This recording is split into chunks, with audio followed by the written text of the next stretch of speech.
It's late March 2022, and I'm in Coconino National Forest in central Arizona. For the moment, it's just me. Shannon's still down in Prescott with our Winnebago Revel for a night or two to intercept a package she's expecting in the mail. So I came up here in the Land Rover to scout ahead, spend a couple nights in the field, and also keep an eye open for suitable base camps for the van with good cell service.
This is great. This is a superb dispersed campsite at the end of a very primitive 4-mile track in Coconino National Forest. It's situated on a canyon rim with a raging river far below, and high clearance, low range 4-wheel drive is absolutely a prerequisite to get here.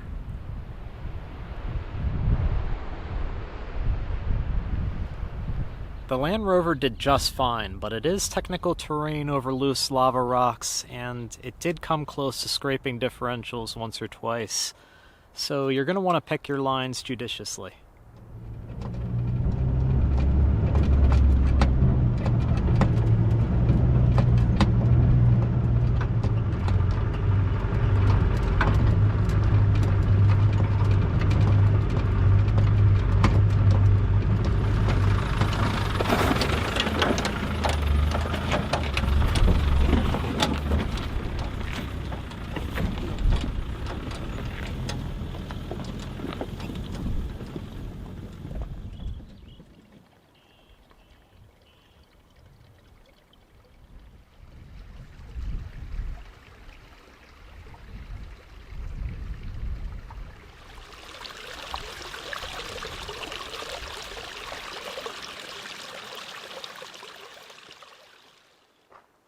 Look at this place. Check out this canyon. The colors are amazing. The trees are in bloom against the red rock, and occasionally there's a patch of blue sky. This track that I'm standing on is actually a proper forest road. It crosses a small stream, and there's a ton of exposed bulbous rocks. I know the truck's capable of negotiating this with a spotter, but solo, I don't think I'm capable of picking a line clean enough without risking breaking something or getting into trouble, so I'm just going to abstain.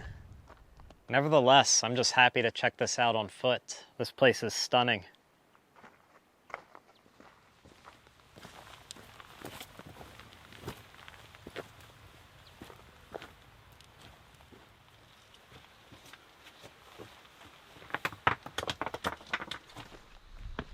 I have camp set up right on top of this canyon, and the wind is up and it's also raining, so good opportunity to just kind of explore.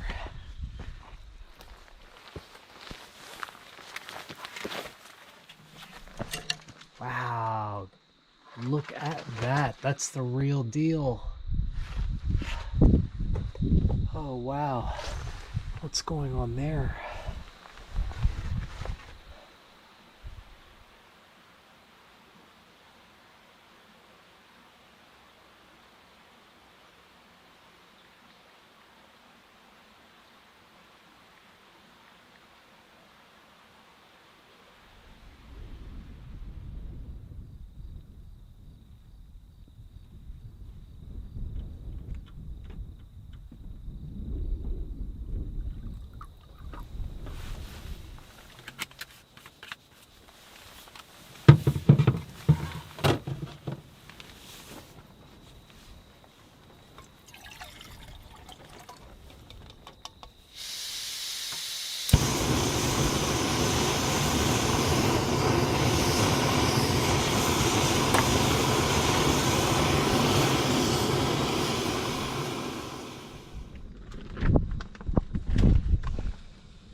Tonight's delicious dinner is chicken Alfredo pasta, backpacking meal.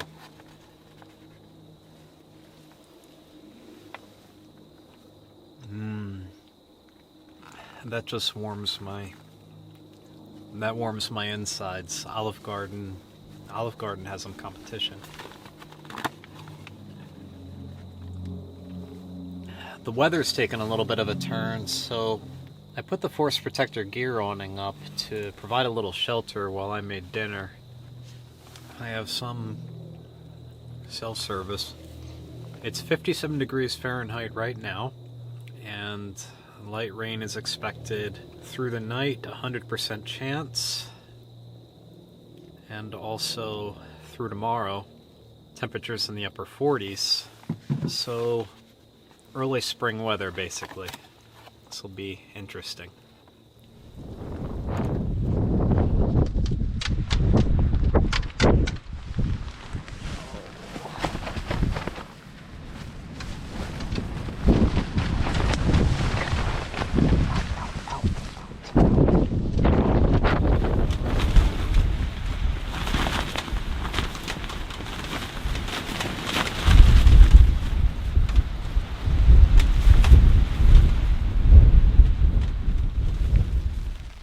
Everything in here is dusty.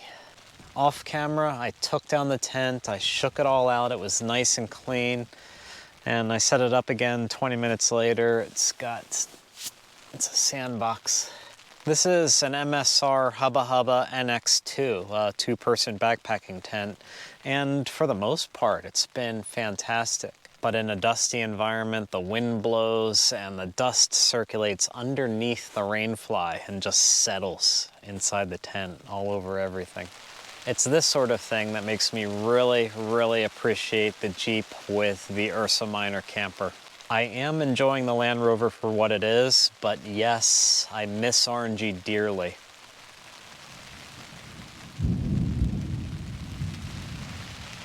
Well, on the plus side, it doesn't look like I'll have to worry about dust much after this. It'll be mud. How to do this and keep it as dry as possible. I mean, the tent itself.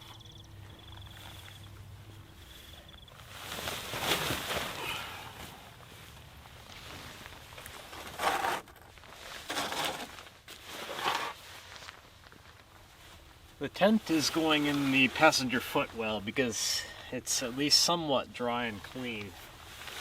Gonna keep it that way.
All right, I found a good base camp. It's not too far from Cottonwood, Arizona, Oak Creek, or Sedona. So from this location, we can get into town pretty easily. There's blazing fast cell service here, so Shannon will have the bandwidth for conference calls, and that will also help me upload this video to YouTube at the end of the week. And also, as you've already seen, there is plenty of backcountry to explore. Although the forest roads are a little bit wet right now, so it'd be better to stay off them. So I think I'm going to take advantage of this rainy day and head into town for some pizza.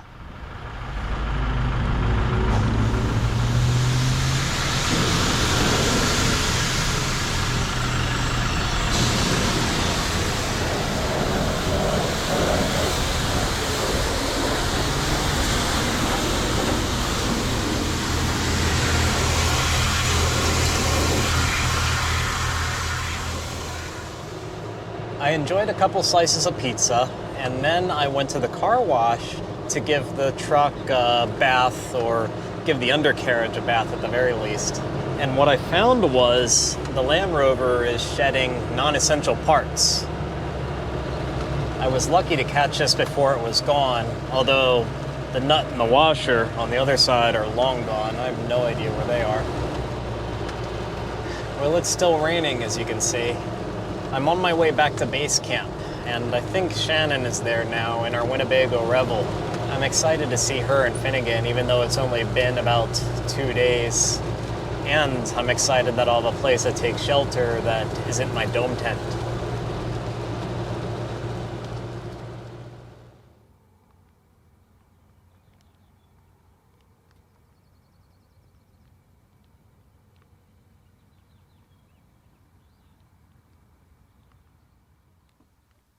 This is a great base camp. There are other boondockers around here, but they're down the hill, 100 yards away, maybe more. Needless to say, I spent the night in the Revel last night because my ground tent is still absolutely soaked. It is always very nice coming home to the van and setting the climate to 70 degrees in the coach and just getting a good night's sleep in our soft bed. Between the truck and RNG in the van, the Winnebago Revel is by far the most pleasing and comfortable to travel in. Of course, the downside is we still have 19 years worth of payments to make on it. The truck, aside from a few unimportant parts falling off, is holding up well. The odometer's been at 200,000 miles for a couple weeks now. I checked the oil this morning and the level is normal, so it's holding its fluids.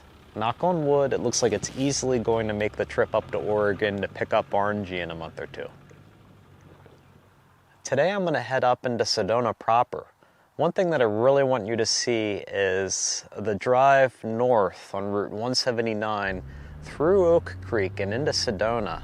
That's a scenic highway, and the landscape of Red Rock is jaw-dropping. Especially if you've never seen it before, it makes an incredible first impression.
Sedona. This place offers some of the most far-out hiking in the 48 states. I've got some ominous clouds passing overhead. I don't think they're going to bring any rain. At least they better not. All I've got is a t-shirt and no protection for the camera. They'll be gone momentarily. There's plenty of blue sky up there with the sun peeking through. This hike is the Hangover Trail, and the trailhead is about 2/3 of the way up Schnebly Hill Road coming from Sedona. Schnebly Hill Road is a very popular attraction in Sedona. It's a four-wheel drive route that requires a high-clearance vehicle, and it's a major artery. It's a constant flow of hikers and vehicles, and especially Jeep tours. I'm going to call that a wrap for the week. As a reminder, my GPS data is available to Patreon subscribers. Also, I have points of interest available for every new episode on the THATCH travel app for iOS and Android. As usual, thanks for watching. I hope you enjoyed this taste of Central Arizona, and I'll see you next week.